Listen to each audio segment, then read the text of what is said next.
Hello friends, hope you all are fine. Today we are going to study our chapter number 9 of class 12th Geography, book number 2, and the name of chapter is Planning and Sustainable Development.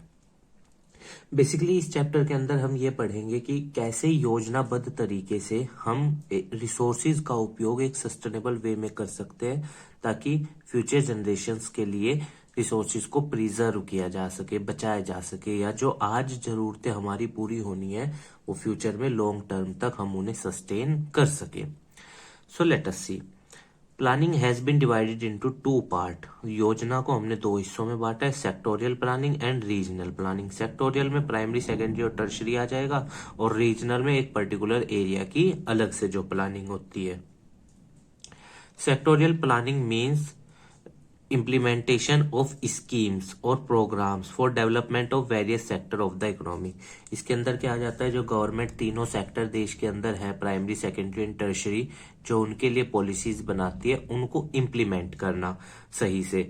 सच है, जैसे खेती primary में आ जाएगी, irrigation primary में, manufacturing secondary में आ जाएगा, power construction, transportation, communication tertiary में आ जाएगा, सोशल इंफ्रास्ट्रक्चर ये भी टर्शरी में आ जाएगा, और सर्विसेज भी हमारे टर्शरी में आ जाएंगे. तो ये जो भी सरकार इन तीनों सेक्टर से रिलेटेड पॉलिसीज को बनाती है और जब हम उन्हें इम्प्लीमेंट करते हैं या उससे जुड़ी हुई चीजों को एग्जीक्यूट करते हैं तो हम उसको बोलते हैं sectoral planning. Some areas are more developed and some lag. देखो कुछ आप भारत के ही अंदर देखो, एक शहर तो ऐसा है जो बहुत डेवलप्ड है, मतलब कि जैसे दिल्ली की बात कर लो, वो बहुत डेवलप्ड है. और अगर आप झारखंड, उड़ीसा या बिहार की बात करोगे तो वो दिल्ली के मुकाबले क्या है, कम डेवलप्ड है. तो कहने का मतलब क्या है कि कुछ एरिया तो ऐसे होते हैं जो बहुत ज्यादा डेवलप हो चुके हैं और कुछ एरिया ऐसे होते हैं जो अभी डेवलप्ड हो रहे हैं. Some areas are more developed and some lag behind. कुछ पीछे रह गए हैं. This uneven pattern. तो ये अनइवन पैटर्न है कि एक एरिया तो तरक्की कर गया, दूसरा ऐसे ही है अभी.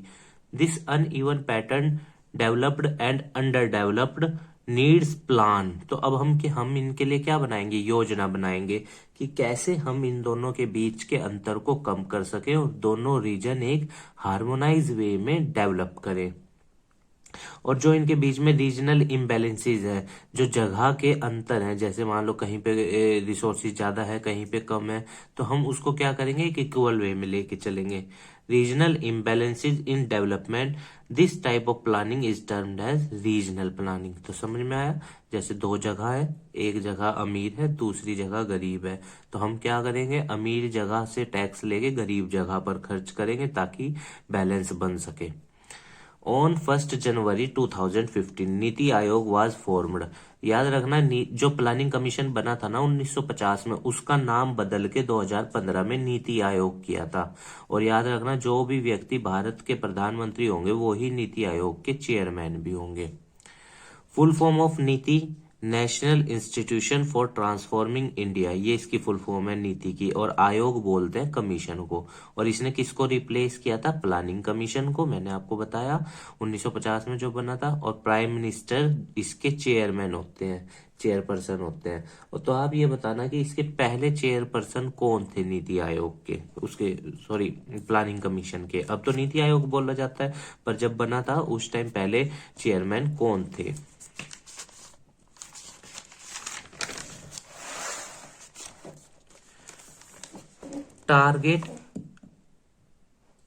Target area of planning. Let us see. The planning process has to take special care of those areas which have remained economically backward. तो प्लानिंग के अंदर बेसिकली हम क्या देखेंगे कि जो इलाके भारत के बैकवर्ड रह गए या अभी डेवलपमेंट वहां नहीं हुआ, पहले हम क्या करेंगे, उन्हें डेवलप करने की कोशिश करेंगे ताकि वहां के लोगों का जीवन भी क्या हो सके, अच्छा हो सके. Economic development of a region depend upon its resource base. देखो, एक जगह का आर्थिक विकास किस चीज पे निर्भर होता है कि वहां संसाधन कौन कौन से अवेलेबल है और किस मात्रा में, मतलब कि संसाधनों का उपयोग किया जा रहा है. But sometime resources rich region are remain backward. पर कई बार क्या होता है कि जहां संसाधन बहुत ज्यादा अवेलेबल है वो भी बैकवर्ड इलाका है। जैसे मान लो अपना झारखंड में कोयला बहुत अवेलेबल है, पर फिर भी वो अगर हम उसे दिल्ली या कलकत्ता से कंपेयर या मुंबई से कंपेयर करें तो वो बैकवर्ड है। तो कहने का मतलब है कि अगर देखो संसाधन है ठीक है, पर अगर हमने उसकी सही से प्लानिंग ना करी ना तो भी वो इलाका बैकवर्ड रह जाएगा। Economic development require technology. अब देखो देश का जब भी आर्थिक विकास करना होता है तो टेक्नोलॉजी भी चाहिए और इन्वेस्टमेंट भी चाहिए, तभी आर्थिक विकास हो सकता है। In order to control on regional and social disparities, the Planning Commission introduced the target area और target group approach। तो समाज के अंदर लोगों के बीच में अंतर को कम करना के लिए प्लानिंग कमीशन ने टारगेट एरिया बनाया या फिर टारगेट ग्रुप बनाए। अप्रोचेस थे ये प्लानिंग के कि हम इस पर्टिकुलर एरिया में ये चीज करेंगे। या जैसे आप देखो इसका best example special economic zones है, वो कहाँ पे बनाए गए थे, गुजरात के अंदर बनाए गए थे। तो ये टारगेट एरिया है प्लानिंग कमीशन के डेवलपमेंट के। या आप देख लो पहला 5 ईयर प्लान जो 1951 में चला था वो एग्रीकल्चर पे था, दूसरा इंडस्ट्रीज पे, तीसरा रैपिड इंडस्ट्री। इस तरह से सरकार ने टारगेट एरियाज बनाए कि हमें किन का विकास करना है। जैसे आप टारगेट बनाते हो ना कि आज मेरे को ये सब्जेक्ट पढ़ना है, कल मेरे को ये पढ़ना है और इसके ये चैप्टर कवर करने हैं, वो वाली चीज।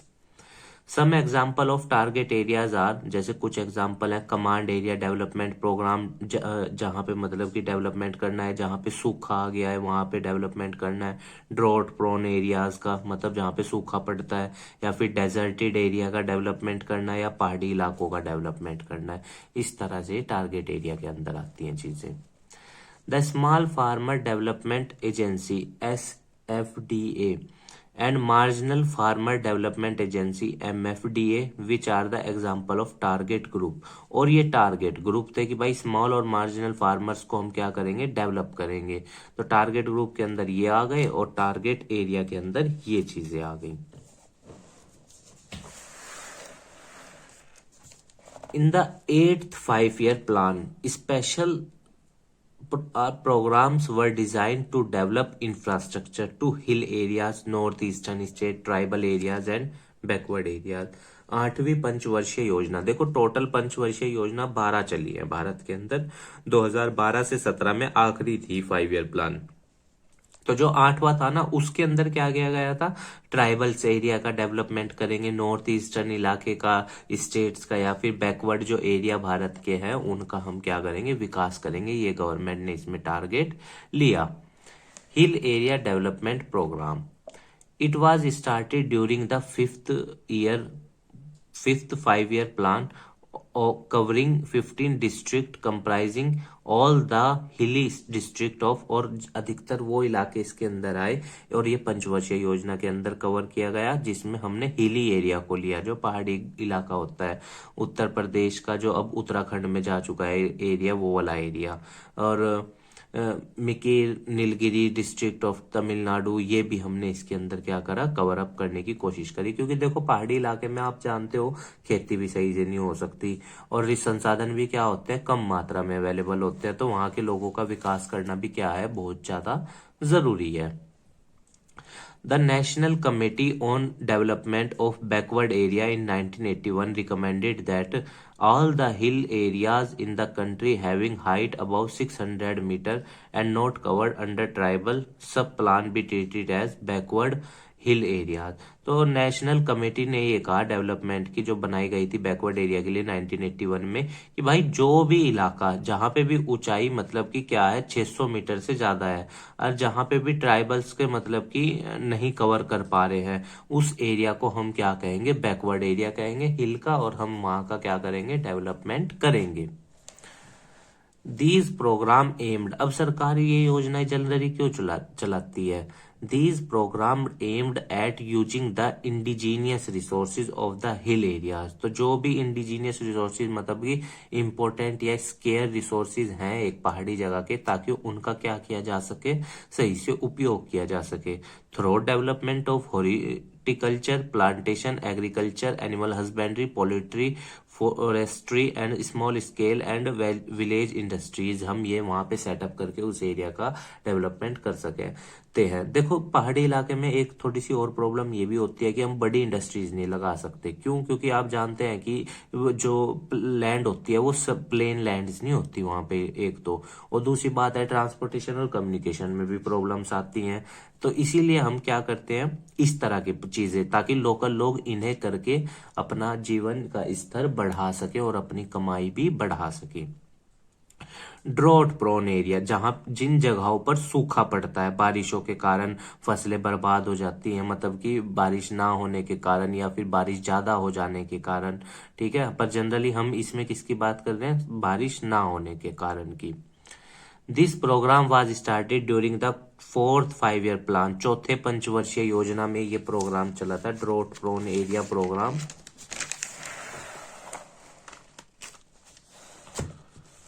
Providing employment to the people in drought prone areas and creating producing asset. तो इस प्रोग्राम के अंदर क्या था कि भाई जो सूखे इलाकों में रहने वाले लोग हैं उनको रोजगार दिया जाएगा, और उनको मतलब कि हम प्रोड्यूसिंग एसेट्स बनाएंगे अपनी, ताकि वो क्या कर सके, देश के विकास में भी काम आ सके और उनका खुद का भी विकास हो सके। Initially, this program laid emphasis on the construction of labor-intensive civil work। किस पे जोर दिया गया इसमें, लेबर इंटेंसिव। देखो दो तरह की टेक्निक होती है प्रोडक्शन को करने की, लेबर इंटेंसिव और कैपिटल इंटेंसिव। लेबर इंटेंसिव में हम मजदूरों का यूज करेंगे, और बेसिकली ये डेवलपिंग देशों में होती है, इंडिया जैसे देश में जहाँ पॉपुलेशन ज्यादा है। और जो डेवलप्ड देश है वो किसका यूज करते हैं, कैपिटल इंटेंसिव टेक्निक का, क्योंकि उनके पास फंड्स अवेलेबल है। तो ये भी था इसके अंदर कि भाई हम मजदूरों का यूज करेंगे काम करने में, ताकि उन्हें क्या मिल सके, ज्यादा से ज्यादा काम मिल सके। बट लेटर, पर बाद में, इट एम्फेसाइज्ड ऑन, बाद में इस प्रोग्राम ने किस पे मतलब जोर दिया, किस सेक्शन पे, इरिगेशन प्रोजेक्ट्स पे, लैंड डेवलपमेंट प्रोग्राम्स पे, अफोरेस्ट्रेशन, अफोरेस्ट्रेशन जानते हैं आप, पेड़ों को लगाना, grass land development and creation of basic rural infrastructure, गांव में या उन इलाकों में बेसिक इंफ्रास्ट्रक्चर को डेवलप करना, जैसे electricity, road, market, service, school, communication. ये बाद में इस पे फोकस किया गया इस पॉलिसी के अंदर।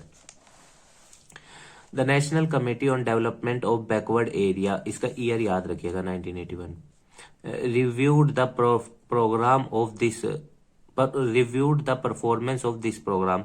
नेशनल कमेटी ऑन डेवलपमेंट ने इसका क्या किया था, इसकी परफॉर्मेंस को रिव्यू किया था, ठीक है, 1981 याद रखना आप ये। They observe that the programme is confined to the development of agriculture and allied sector with major focus on restoration of ecological balance। तो इन्होंने ये कहा कि भाई अगर हमें मतलब कि खेती का विकास करना है या उसके अलाइड सेक्टर का विकास करना है, तो हमें इकोलॉजिकल बैलेंस भी बना के चलना पड़ेगा और चीजों को एक सस्टेनेबल वे में लेके चलेंगे। सस्टेनेबल वे का बेसिकली मतलब होता है कि हम चीजों का उपयोग इस तरह करेंगे कि आने वाले जनरेशन्स के लिए भी वो प्रिजर्व की जा सके। Since growing population pressure is forcing, देखो जनसंख्या बढ़ती जा रही है और धरती के ऊपर दबाव बढ़ेगा, और आप जानते हैं जमीन कम होती जा रही है, क्योंकि आप हाउसिंग बन रही है, नए नए कॉलोनीज बन रही हैं, बिल्डिंग्स बन रही है, तो जमीन प्रोडक्टिव जो फर्टाइल लैंड है वो कम हो रही है और प्रेशर बढ़ रहा है। तो यहाँ पे एक सबसे बड़ा चैलेंज यही आता है कि हम रिसोर्सेज की प्लानिंग करेंगे कैसे, कि ताकि जो आने वाली जनरेशन है उनके लिए भी हम उन्हें प्रिजर्व कर सकें। Since growing population pressure is forcing the society to utilize the marginal lands for agriculture and thereby causing ecological degradation। अब देखो जितनी ज्यादा लोग होंगे उतनी ज्यादा लोगों की जरूरतें भी होंगी और इकोलॉजिकल पर्यावरण को उतना ही ज्यादा नुकसान होगा, क्योंकि पेड़ कटेंगे या और चीजें, जो बहुत सारी प्रॉब्लम्स होती है ना, क्योंकि धरती से ही तो इंसान का जीवन चल रहा है, रॉ मटेरियल या हमारे वेस्ट को भी धरती एब्जॉर्ब करती है। There is a need to create alternative employment opportunities in the drought prone areas। तो जहां जिन इलाकों में सूखा पड़ रहा है वहां पे क्या है, मतलब कि अल्टरनेट चैनल्स को हमें डेवलप करना पड़ेगा, और अल्टरनेट चैनल्स क्या है, मैन्युफैक्चरिंग या टर्शरी को डेवलप करो वहां पे, अगर प्राइमरी को नहीं कर पा रहे हैं। Other strategies of development of these areas include, क्या क्या आ जाता है, जैसे वाटर शेड डेवलपमेंट, पानी का सही उपयोग या पानी का स्टोरेज वाली फैसिलिटी को अवेलेबल करना ताकि इन इलाकों में सूखा ना पड़े और ये लोग खेती सही से कर पाए, और या फिर अलाइड सेक्टर जो खेती से जुड़े हैं, फिशिंग, डेयरिंग, ये सब काम भी ये सही से कर पाए। To development of drought-prone areas, main focus on ecological balance between water, soil, plants and human and animal population should be the first priority। और देखो, अगर किसी भी ड्रॉट एरिया का विकास करना है तो सबसे पहला काम है कि उस इलाके की पॉपुलेशन और प्लांट्स, मिट्टी और वाटर, इन सब के बीच में एक बैलेंस बने। ये ना हो कि मान लो पानी तो कम है और यूज करने वाले ज्यादा है तो प्रॉब्लम और ज्यादा बढ़ जाएगी। तो ये चीज वो कह रहा है कि एक बैलेंस वे में चलनी चाहिए चीजें, तभी हम इन समस्याओं को क्या कर सकते हैं, सोल्व कर सकते हैं। The planning commission of India 1967 identified 67 district of the country prone to the drought. जो प्लानिंग कमीशन था उसने 1967 में भारत के अंदर 67 जिलों को ये कहा कि ये ड्रॉट प्रोन एरिया है, यहाँ पे मतलब कि सूखा पड़ता है। खैर आज तो चलो हमने डेवलपमेंट कर लिया है, पर उस टाइम सोचो कितने दिक्कत होती होगी। द इरिगेशन कमीशन, ये भी इंपॉर्टेंट है, ये ईयर्स याद रखना, ठीक है, काम आएंगे आगे फर्दर जब आप बड़े एग्जाम्स के मेंस देंगे, पीसीएस के या फिर यूपीएससी के, तो वहां पे ये सब चीजें आपके आंसर को बहुत बेहतरीन बनाती हैं। The Irrigation Commission 1972 introduced the criteria of 30% irrigated area and demarcated the drought prone areas। तो इन्होंने सीमाएं मतलब बांध दी कि भाई इस अगर इतनी जमीन है उसमें से 30% इरिगेटेड एरिया है, मतलब जिसपे खेती की करी जा सकती है, और बाकी क्या है, ड्रॉट एरिया है। These drought prone areas spread over the, और ये कहाँ कहाँ पे ड्रॉट प्रोन एरिया, बेसिकली वहीं होगा जहाँ मानसून कम बरसता हो या जो कोस्टल इलाके से कम लगता हो, वहीं पे ही होता है जनरली, मतलब ड्रॉट प्रोन एरिया, ठीक है। Over the Rajasthan, Gujarat, western Madhya Pradesh, Marathwada region of Maharashtra, Telangana plateau of Andhra Pradesh, Karnataka plateau and highlands and interior parts of Tamil Nadu. सरकार ने इनको क्या मतलब कि डिक्लेयर किया, drought prone areas. The drought-prone areas of Punjab, Haryana and northern Rajasthan are largely protected due to spread of irrigation in these region। अब इन इलाकों को तो कवर कर लिया गया क्योंकि यहाँ की आप जानते हैं उत्पादकता क्या है, तो बहुत ज्यादा है पंजाब हरियाणा की या फिर नॉर्थ राजस्थान की, तो ये तो डेवलप हो गए, पर रेस्ट ऑफ द एरिया को क्या कर दिया गया, ड्रॉट प्रोन एरिया डिक्लेयर कर दिया गया। वो 30% से अलग वाला कंसेप्ट याद रखना। Case study integrated tribal development project in Bharmour region. Bharmour region में मतलब कि सरकार ने ट्राइबल डेवलपमेंट को जो प्रोजेक्ट चलाया था उसके बारे में हम पढ़ रहे हैं। ब्रह्मोर हिमाचल प्रदेश में ये ट्राइबल एरिया है, 21 नवंबर 1975 से। गद्दी कम्युनिटी लिव्स इन द, और कौन सी कम्युनिटी रहती है इस इलाके में, Gaddi community has a unique identity in the Himalayan region as they practised transhumance and spoke Gaddiyali language. और ये कौन सी भाषा बोलते हैं, गद्दियाली लैंग्वेज बोलते हैं। ब्रह्मो tribal region has harsh climate condition and low resources base. इनके पास संसाधन कम अवेलेबल होते हैं और ये मतलब कि इनको एनवायरमेंट क्लाइमेटिक कंडीशन बहुत कठोर फेस करनी पड़ती है, और इस इलाके में मतलब कि ठंड बहुत ज्यादा पड़ती है। These factors have influenced the society and economy of the region। जाहिर सी बात है, क्लाइमेट ही तो एक जगह की अर्थव्यवस्था को क्या करता है, डिस्क्राइब करता है कि वहाँ की अर्थव्यवस्था कैसी होगी। देखो, जिस रीजन का जितना बढ़िया क्लाइमेट होगा उस रीजन की अर्थव्यवस्था उतनी बढ़िया होगी, या जिस रीजन का कम्युनिकेशन ट्रांसपोर्ट सिस्टम बढ़िया होगा वहाँ की अर्थव्यवस्था भी उतनी क्या होगी, स्ट्रांग होगी। According to the 2011 census, the total population of Brahmore subdivision was 39,113। ये थी इसकी ब्रह्मोर रीजन की टोटल पॉपुलेशन, एंड 21 पर्सन पर स्क्वायर किलोमीटर इस इलाके में रहते हैं 2011 की जनगणना के हिसाब से। It is one of the most economically and socially backward area. Himachal Pradesh का बहुत ही बैकवर्ड और मतलब कि इकोनॉमिकली भी और सामाजिक वे में भी ये बैकवर्ड एरिया है। Under fifth 5 year plan the tribal सब plan was introduced in 1974 included among scheduled tribes. तो 5वीं पंचवर्षीय योजना में इस इलाके को मतलब कि कवर अप किया गया और इसके डेवलपमेंट की बात की गई। The plan led the highest priority on development of transport and communication, क्योंकि पहाड़ी इलाकों में सबसे बड़ी चीज यही है, ट्रांसपोर्ट और कम्युनिकेशन।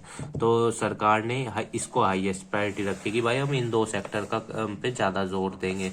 देखो जाहिर सी बात है, अगर एक जगह का ट्रांसपोर्टेशन और कम्युनिकेशन बढ़िया है तो वहाँ रॉ मटेरियल भी आसानी से लाया जा सकता है, फैक्ट्रियाँ भी सेटअप करी जा सकती है, तभी तो वहाँ का डेवलपमेंट प्रमोट होगा। और अगर ट्रांसपोर्टेशन और कम्युनिकेशन बढ़िया ना हो तो फिर डेवलपमेंट कैसे प्रमोट होगा उस इलाके का। Agriculture and allied activities and social and community services, school, health care facility, portable water, road, communication, इन सबको भी बढ़िया बनाया जाएगा, क्योंकि ये बेसिक एम्यूनिटीज हैं, कोई लग्जरी चीजें नहीं है, ये तो बेसिक चीज है लाइफ को जीने की। तो सरकार मेनली प्रायोरिटीज क्या रखती है कि हम कम से कम लोगों को बेसिक चीजें तो एटलीस्ट प्रोवाइड करा ही दें। The female literacy rate in this region increased from 1.88% in 1971 से 65%। देखो कितना ज्यादा बढ़ा, ये अच्छी चीज है कि सरकार के एक एफर्ट ने यहाँ का लिटरेसी रेट भी इतना ज्यादा हो गया। So next heading is sustainable development. Sustainable development क्या होता है कि प्राकृतिक संसाधनों का इस तरह उपयोग किया जाएगा कि आने वाली जनरेशन्स के लिए भी रिसोर्सेज को क्या किया जा सके, प्रिजर्व किया जा सके according to our common future. Common future की बात हम करते हैं प्रेजेंट जनरेशन की और फ्यूचर जनरेशन की, दोनों को मिला के की बात करते हैं जब हम। Report also known as Brundtland report, जो 1937 में मतलब की बनाई गई थी, defines that development that meet the needs of the present without compromising the ability of future generation to meet their own needs. मतलब कि आज की जनरेशन की जरूरतों को इस तरह से पूरा करना ताकि फ्यूचर की जनरेशन्स की जरूरतें सैक्रिफाइस ना करनी पड़े, उसी को ही हम क्या बोलते हैं, sustainable development. Many other publication like the population bomb by Ehrlich in 1968 and the limits to growth by Meadows in 1972 raised the level of fear among environmentalists। क्योंकि देखो क्या है, जिस हिसाब से जनसंख्या 1950 के बाद से दुनिया में बढ़ी है या भारत के अंदर बढ़ी है, अगर हम सस्टेनेबल डेवलपमेंट की बात नहीं करेंगे तो हम आने वाली जनरेशन के लिए क्या प्रिजर्व करेंगे या क्या छोड़ेंगे। अब से 100 साल बाद अगर आप लोग पेट्रोल का देखेंगे तो आप एक सोचिए कि क्या पेट्रोल प्रिजर्व हो बचेगा, क्या आने वाली जनरेशन उनको देख पाएगी या उसका यूज कर पाएंगी। ठीक है, अब आप कहेंगे कि अल्टरनेट चैनल्स हम डेवलप कर लेंगे, but what about the resource जो हमने फिनिश कर दिया। मेन तो मुद्दा वो है ना कि वो संसाधन खत्म हो गया। सस्टेनेबल डेवलपमेंट टेक्स केयर, ध्यान रखना, of ecological, social and economic aspect, सामाजिक, आर्थिक और मतलब कि पर्यावरणिक बैलेंस को बनाकर रखना, ठीक है ना, डेवलपमेंट के, ताकि क्या हो सके फ्यूचर में ना दिक्कत आए during the present times and also suggest for conservation, और कैसे हम संसाधनों को बचा सकते हैं ताकि आने वाले जनरेशन भी इन संसाधनों का फायदा उठा सके।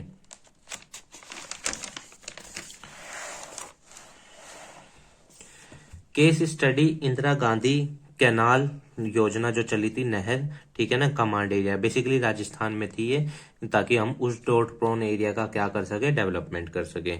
Indira Gandhi canal previously known as Rajasthan canal is one of the largest canal system in India, ठीक है, ये सबसे बड़ा कैनाल सिस्टम था इंडिया के अंदर। Given the idea by Kunwar Sen in 1948, the canal project was launched in 31 मार्च 1958 में इसको लॉन्च किया गया, कुंवर सेन ने इनका आइडिया दिया था।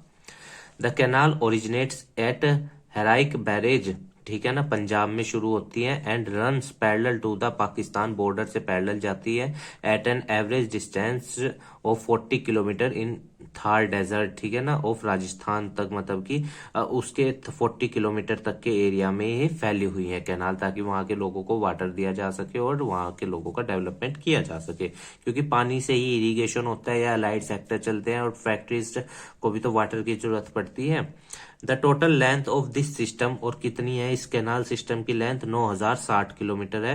Provide water for irrigation purpose के लिए देता है कितनी जमीन को यहाँ से पानी मिलता है इस योजना के तहत, 19.63 लाख हेक्टेयर एरिया को पानी इन कैनाल्स के जरिए मिलता है। देखो कितना बड़ा भूभाग है ये।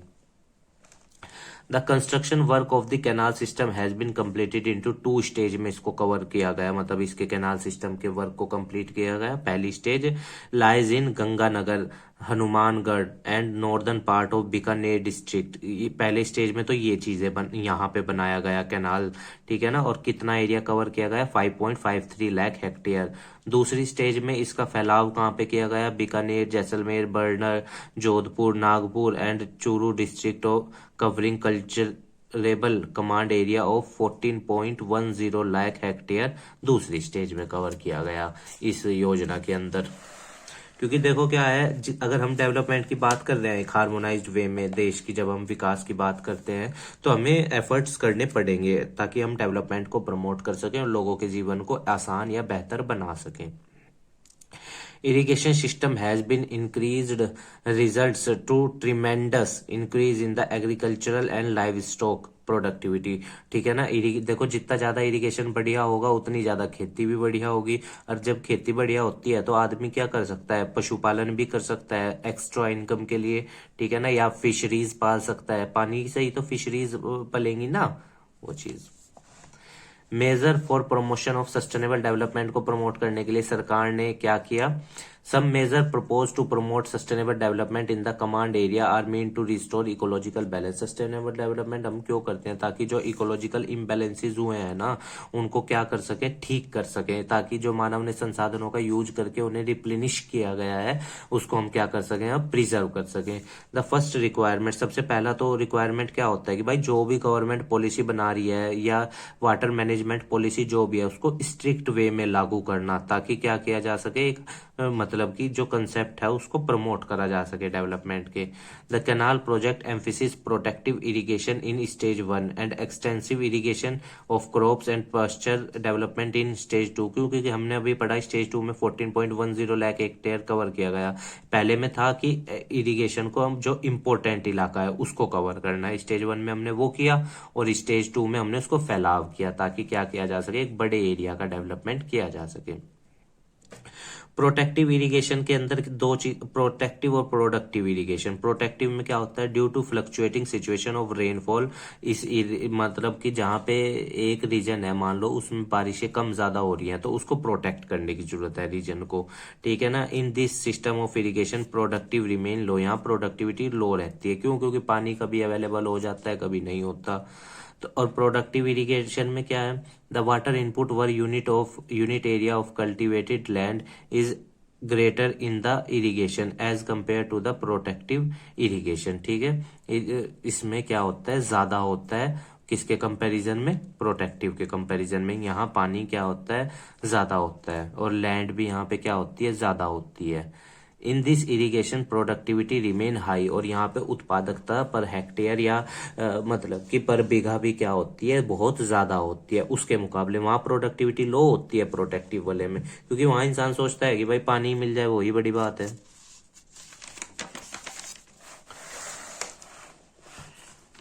In general, the cropping pattern shall not include water intensive crop, so people should grow plantation crop. Plantation crop के अंदर बेसिकली कौन सी आ जाती है अपना ये क्या नाम है अपना, टी आ जाता है, ठीक है ना, tea is a plantation crop, sugarcane. पर वो भी बात डिपेंड करता है कि क्लाइमेटिक कंडीशन कैसी है, तभी तो हो पाएंगी प्लांटेशन क्रॉप भी। सिट्रस फ्रूट हम इसमें कर सकते हैं जो विटामिन सी के लिए प्रसिद्ध है, which provide income and less use of water, ठीक है ना। इनमें पानी कम चाहिए होता है और कमाई ज्यादा होती है।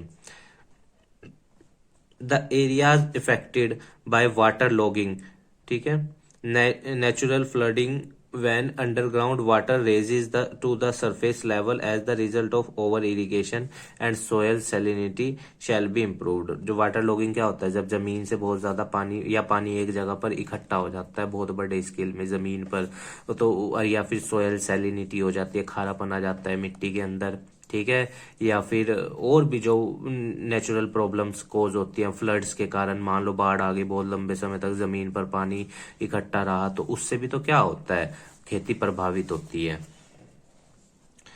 The ecological development through afforestation, shelter belt plantation around living and pasture development is necessary. देखो जंगल ज्यादा लगाने पड़ेंगे और शेल्टर बेल्ट हमें बनानी पड़ेंगी कि इन इलाकों में लोग रह सकते हैं, ठीक है ना, और पास्चर डेवलपमेंट भी हमें करना पड़ेगा। पास्चर डेवलपमेंट में मतलब कि वो जमीनें जहां पे घास उगाई जा सके फोडर के लिए, जो एनिमल को के लिए यूज होगी। The social sustainability in the region can be achieved only if the land allotted having poor economic background are provided adequate financial and institutional support। देखो जब हम सोशल सस्टेनेबिलिटी की, समाज के डेवलपमेंट की बात करते हैं ना, तो समाज का डेवलपमेंट तभी हो सकता है जब समाज के गरीब वर्ग को संसाधन मिलेंगे, चाहे फाइनेंशियल हेल्प करो उसकी या फिर उसको और संसाधनों पे सब्सिडाइज रेट पे उसको चीजें दो, तभी तो वो अपना विकास कर पाएगा, नहीं तो वो कैसे करेगा।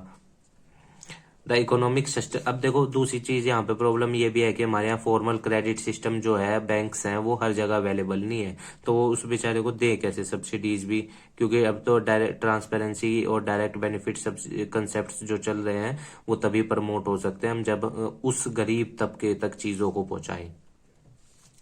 और इकोनॉमिक सस्टेनेबिलिटी कैसे बनेगी इस रीजन में, जब तक अचीव नहीं हो सकती, जब तक हम एग्रीकल्चर, एनिमल हस्बेंड्री, इन सब का विकास ना करें, तब तक आर्थिक कमाई स्थिर कैसे होगी। अब मान लो जैसे हमने खेती का विकास करा नहीं और फसलें उसने उगाई, बारिशें हो गई या और चीजों के कारण वो खराब हो गई।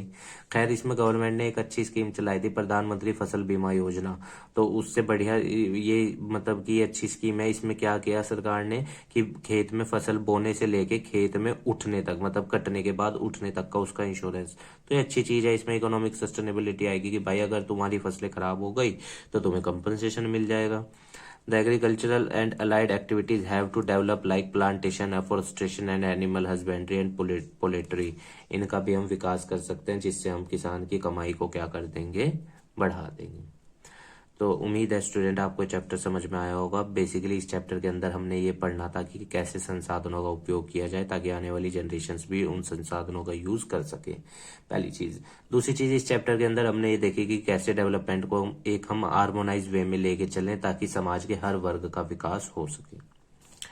बाकी स्टूडेंट अगर किसी पॉइंट से आप की कोई फीलिंग हर्ट हुई है तो हम आपसे क्षमा मांगते हैं, हमारी कोई इंटेंशन नहीं है आपकी किसी फीलिंग को हर्ट करने की। चीजें हैं, लर्नर्स हैं हम भी और आप भी, तो कई बार आ जाती हैं माइंड पे कुछ ऐसी चीजें, पर आप उन्हें लाइटली लीजिएगा और अच्छे से लाइफ में सीखिएगा, ठीक है। और देखिए एक पैटर्न बनाइएगा कि लिखना कैसे है आंसर, क्योंकि कल को जब आप बड़े एग्जाम्स की तैयारी करेंगे वहां पे भी मेंस में तो लिखने का ही होता है, ठीक है।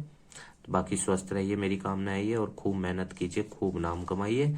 बहुत ही जल्द हम इसके फर्दर चैप्टर्स भी अपलोड कर देंगे, ठीक है स्टूडेंट्स, धन्यवाद।